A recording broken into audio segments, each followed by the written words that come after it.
হবে।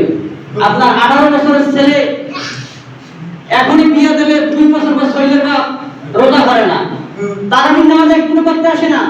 আপনি দেখেন না যে আপনার ছেলে কি করে রমজান মাস?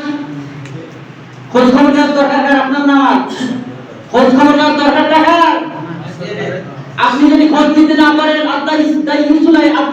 খুঁজবেন না। একটু আগে তো বললাম যে জান্নাতে যেতে পারবেন না। কুল্লুকুম রাইনা কুল্লুকুম মাসউলুন আন রাইয়াতিহি।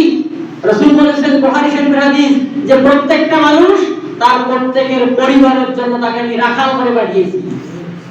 আপনার দায়িত্ব, আপনার একটা ছাগলের পাল থাকতে পারে, আপনার একটা ছাগল কোন দিকে যায় আপনি খুব ভালো করে বুঝেন তখন যে আমার আজকে একটা ছাগল বাড়িতে নাই, সন্তান কোথায় গেল খুঁজি, খোঁজেন কিনা? আসরের রাত থেকে খোঁজা শুরু হয়ে যায়, কিন্তু আপনার 18-20 বছরের যুবক সন্তানটা রাত 12টার পর বাড়িতে ফেরে না, আপনি কি খোঁজ নিতে পারেন না? আপনার ছেলে কোথায় ঘুরে, আপনার ছেলে কোন দোকানের ঘরে দাঁড়িয়ে আছে, কার মেয়েকে শীত দিচ্ছে মোবাইলে, আপনার খোঁজ নেওয়ার দরকার আছে না নাই?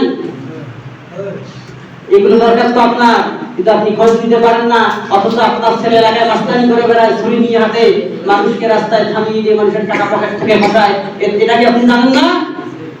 আপনি যদি জানেন তো আপনি বাধা দেন না কেন? এই দায়িত্ব তো আপনার।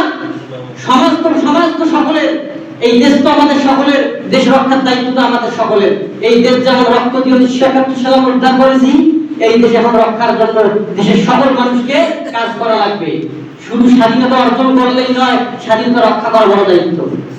স্বাধীনতা অর্জনের চেয়ে স্বাধীনতা রক্ষা করা বড় দায়িত্ব আপনার।